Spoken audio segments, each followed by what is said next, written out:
होते आमचे शेजारी बंधू श्री उज्ज्वल श्री किशन बागडे त्यांचं मी एक अल्प परिचय करून देत आहे. त्यांचं शिक्षण बी मेकॅनिकल झालं. स्वस्तिक रोटेमॅट मॅन्युफॅक्चरर रोटेशनल मोल्डिंग मशीन्स व मोड्स निर्माते ते Africa, Iran, Ireland, Saudi Arabia, Nepal, Bangladesh, Sri Lanka आदी देशात अल्पावधीतच एक यशस्वी उद्योजक म्हणून निर्यातदारी झालेले आहेत. मोठ्या प्रमाणात त्यांचे जे मोल्डिंग्स असतात निर्यात होत असतात. तसेच कलर कोटेड रोपिंग शीट्सचे उत्पादन सुरू केलेलं आहे. पाण्याच्या टाक्या बनवण्याचा सुद्धा मोठा उद्योग त्यांचा आहे. सोलापूर आणि बेंगळूर येथे उज्ज्वल सरांचं स्वकर्तृत्वाने जिद्दीने प्रचंड मेहनतीने उद्योगात उत्तुंग भरारी घेतलेली आहे. खरंच उज्ज्वल सरांचे कर्तृत्व मोठे आहे. त्यांचे आपल्या rotary club of Solapur MIDC परिवारात हार्दिक स्वागत. त्यांचा मी छोटा अल्प परिचय करून दिला आहे. धन्यवाद. आपल्यासाठी सर हे आता परके नाही आहेत, आपल्या परिवारातील घटक आहेत. त्यांच्याकडे आपण जाणून घेऊयात यशस्वी उद्योगाचा कानमंत्र. तर आमच्याकडे 90% उद्योजकच आहेत. आपला माझ्या सर्वांचे प्रॅक्टिस आहेत. तर सी आहेत. मी एक इंग्लिशचा क्लास माहिती हवी असेल, अजून काही यशाच कानमंत्र असेल तर आपण व्यवसायाशी रिलेटेड सांगावे या ठिकाणी. सरांनी विनंती करतो की त्यांनी आपल्या माध्यमातून सुरुवात करावी. तुम्ही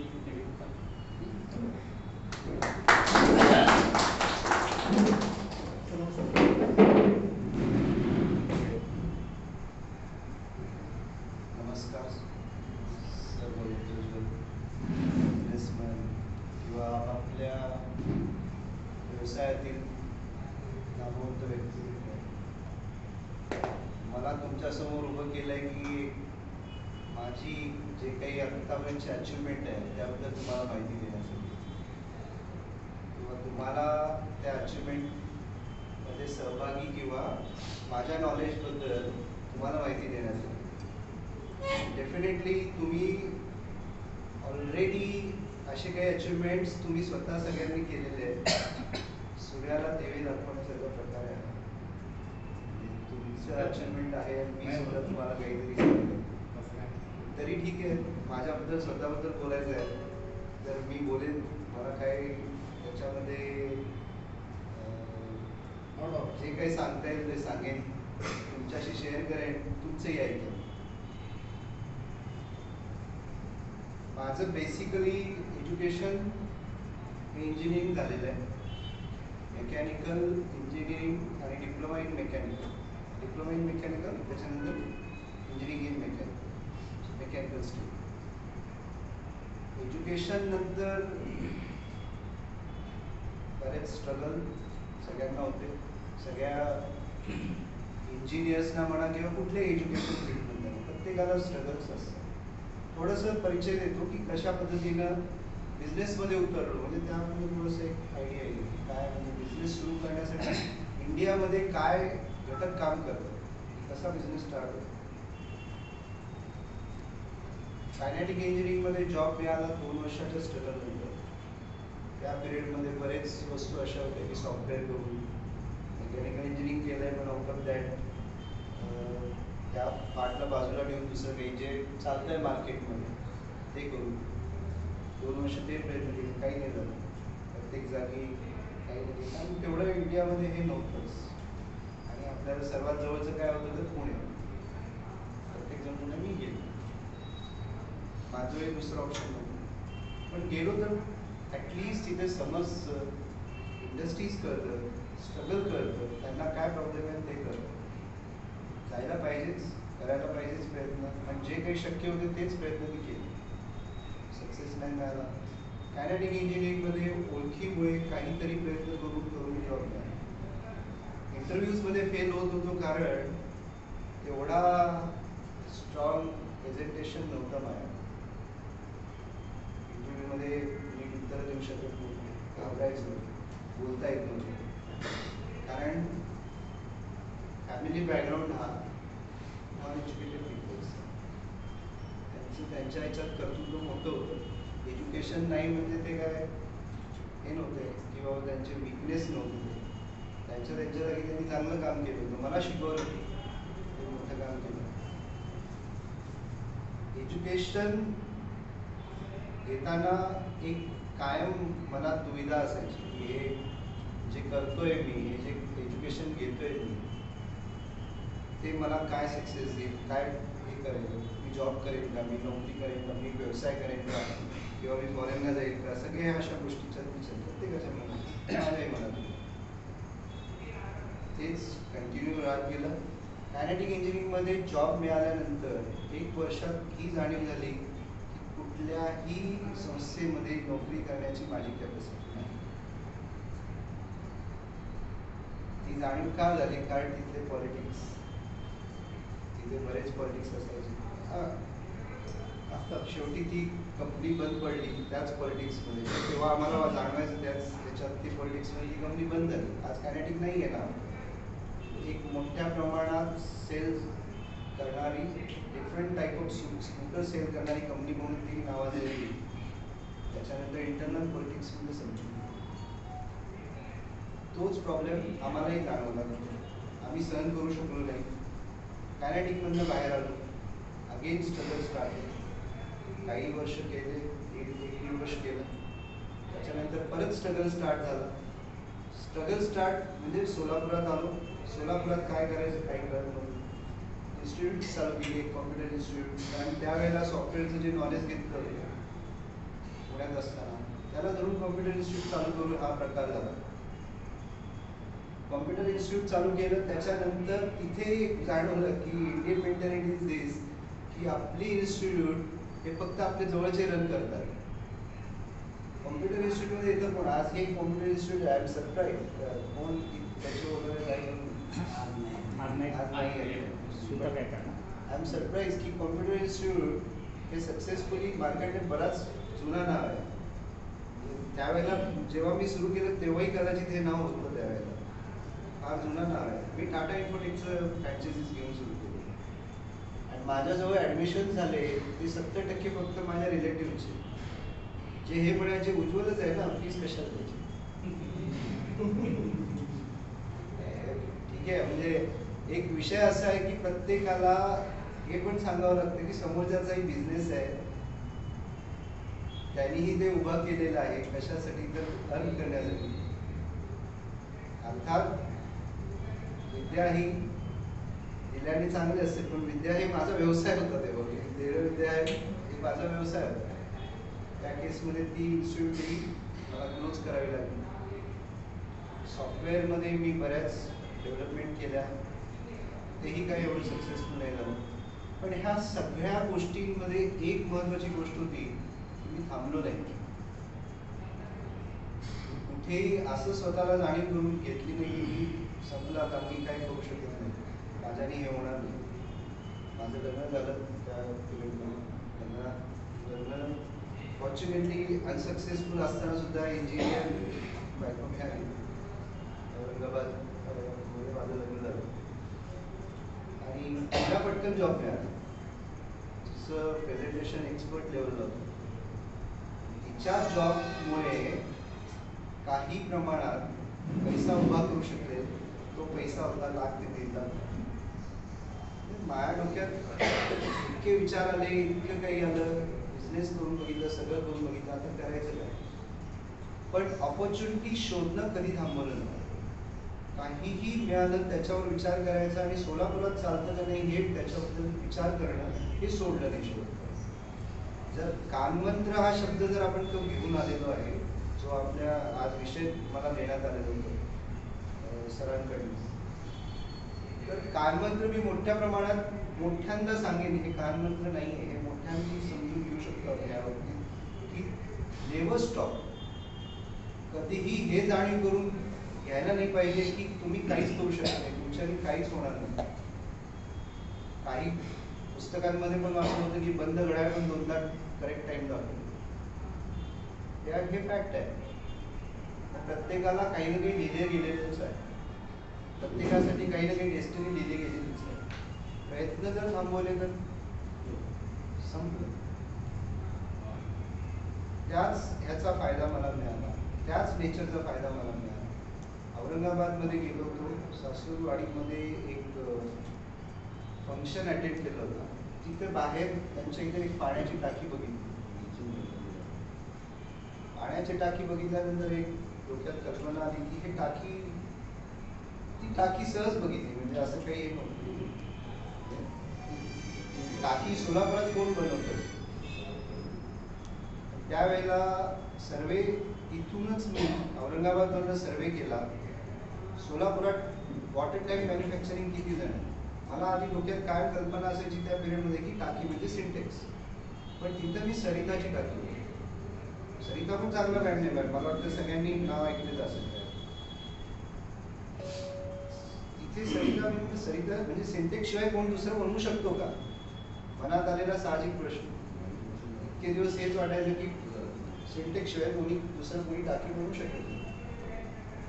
मी तिथे सहज विचारलं, म्हणजे हे पाण्याची टाकी कोणाकडे नाही? सरिता इथे मॅन्युफॅक्चर करतं औरंगाबाद. सिंटेक्स अहमदाबादमध्ये, सरिता इथे मॅन्युफॅक्चर करतो. काय वाचवतोय सरिता इथं मॅन्युफॅक्चर करून? सिंटेक्स वॉटर टँक्स अहमदाबादवरून जर औरंगाबादला आले तर एक टाकी मागे जेवढी टाकीची किंमत आहे तेवढीच त्याला ट्रान्सपोर्टेशन कॉस्ट जाते. सरिता फक्त ती ट्रान्सपोर्टेशन कॉस्ट सेव्ह करून टाकी विकत होता, तरी तो प्रॉफिट कमवत होता. कारण लोकांना ट्रान्सपोर्टेशन कॉस्ट ही द्यावीच लागत होती त्यांच्या खिशातून.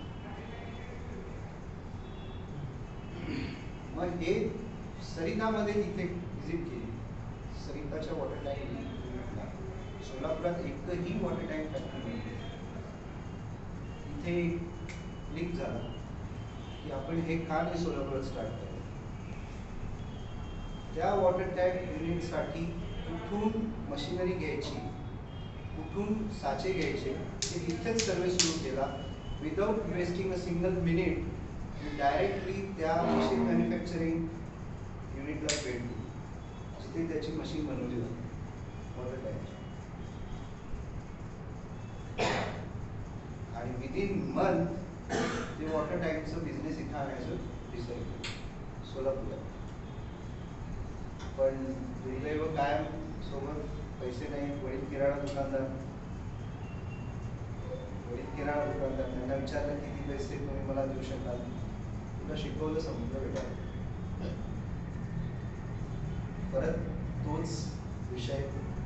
मग सोलापूरमध्ये काही माझे मित्र जे त्यांनाही काही ऑपॉर्च्युनिटी नाही मिळाली म्हणून किराणा दुकानात जाऊन बसले त्यांच्या घरच्या, त्यांना थोडंसं आलं, प्रयत्न करा, एक मॅन्युफॅक्चरिंग युनिट टाकू शकतो आपण. जो काही पैसा आहे 1.5 लाख रुपये, तुम्ही 1.5 लाख रुपये उभे करा, 3-1 लाख रुपये आपण उभे करू, बाकीच्या बँकेकडनं घेऊ. या अशा काही स्टेप्स उचलून आम्ही ते एक छोटं युनिट कसं एस्टॅब्लिश केलं. आणि त्या युनिटला एस्टॅब्लिश करण्यामध्ये जी मेहनत, जे काही करावं लागलं, ते एक मोठाच इश्यू आहे, मोठाच प्रसंग आहे. त्यापेक्षा आपण पुढे सरकूया की कसं अजून हे ग्रोथ कशी आपण या लेवलला कसं काय घेऊ शकतो. थोडंसं त्या बाबतीत आपण चर्चा केली तर कदाचित इंटरेस्टिंग वाटेल तुम्हालाही.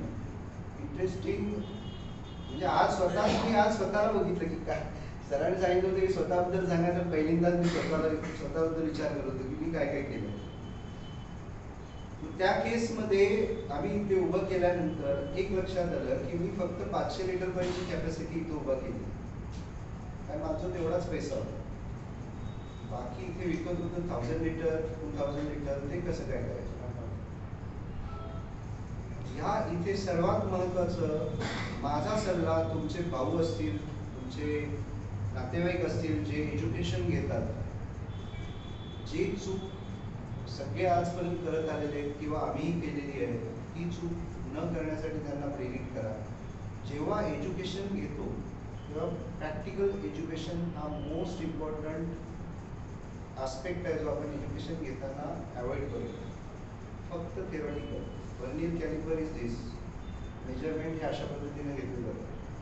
याचा उपयोग काय कोणालाही नाही, नॉलेज कोणाकडे नाही. फक्त जनरल हे भरण्यासाठी, प्रॅक्टिकल दाखवण्यासाठी, वडिलांना मार्क दाखवण्यासाठी स्टडी करणे एवढंच. प्रॅक्टिकल एज्युकेशन कोणी एज्युकेशन घेताना जो प्रॅक्टिकल एज्युकेशन घेतला जातो त्याचा फायदा फार मोठ्या प्रमाणात बिझनेस उभा करण्यासाठी होतो. हे 110% मी कोणालाही प्रूव्ह करून देऊ शकतो. जे काही नॉलेज त्यावेळेला मी इंजिनिअरिंग करताना ॲक्वायर केलं त्या नॉलेजचा फायदा झाला आणि मी ती मशीन 1000 लिटरची स्वतः बनवली. 500 लिटरची मी घेतली होती.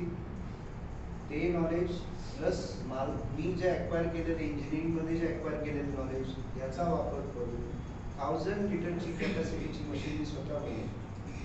आणि नुसतीच बनवली नाही, त्या मशीनमध्ये लागणाऱ्या फ्युएल कॉस्टपेक्षा निम्मी फ्युएल कॉस्ट कशी अचीव होईल याच्याकडे लक्ष दिलं. त्यामुळे माझा प्रॉफिट रेशो हा डबल झाला. हा तयार झाला माझा दुसरा बिझनेस. इथून माझी सुरुवात झाली मशीन बनवायची. मला बरेच लोक येऊ लागले, तुझ्या मशीनमध्ये फ्युएल कसं वाचतं, ते मशीन घेऊन घ्या, मशीन बनवून देतो. 1-2 जणांनी मशीन घेतली, त्यांनी 4 जणांना सांगितलं उज्ज्वलकडची जी मशीन आहे त्याच्यामध्ये फ्युएल वाचतं. मग त्या 4 लोकांना माझ्याकडे मशीन घेतली आणि आज मशीन मॅन्युफॅक्चरिंगमध्ये आपण एवढा मोठा नाव केलं आहे. 150 मशीन्स आपण इंडियामध्ये विकतो. म्हणजे 150 वॉटर टँक सेलर्स आपण तयार केले. Water tank manufacturers and sellers आपल्यामुळे तयार झाले. गुलाम साहेब माझं तिथे बघतातच नेहमी किती मशीन्स आम्ही सुरुवात कशी होती आणि आता काय आमचा रेशो आहे डिस्पॅचचा. आमच्यामुळे ग्रासही होत असतो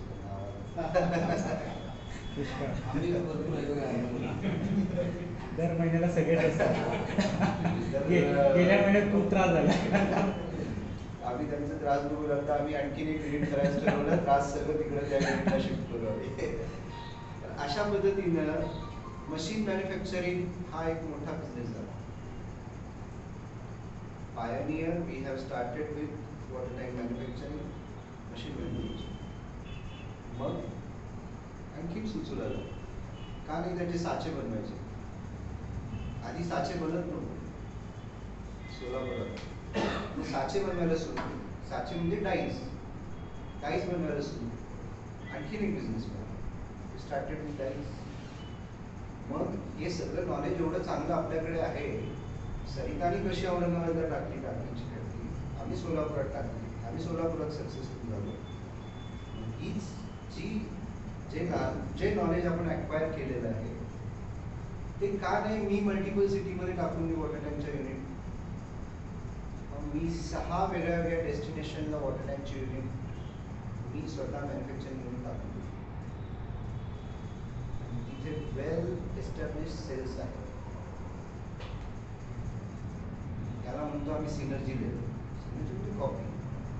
मी एक जागी जे नॉलेज ॲक्वायर केलेलं आहे, एक जागी जे माझी सक्सेस स्टोरी आहे ती मी वेगळ्या जागी इझिली लावू शकतो. त्याला आम्ही multiplication of the business, multiplication of profitability with the same knowledge या प्रकारे मी स्वतःसाठी ह्याला. आज टोटल माझे manufacturing unit because of this multiplication किंवा नीड की मी मोल्ड का नाही बनवायचे, मी मोल्ड बनवतो. मी मशीन का नाही बनवायची, मशीन बनवतो. मग ह्या सगळ्या ज्या आहेत ह्या सगळ्या गोष्टी ज्या ॲड करत गेल्या आज टोटल 12 मॅन्युफॅक्चरिंग सेटअप्स मी ऑपरेट करतो विथ सिंगल हँड.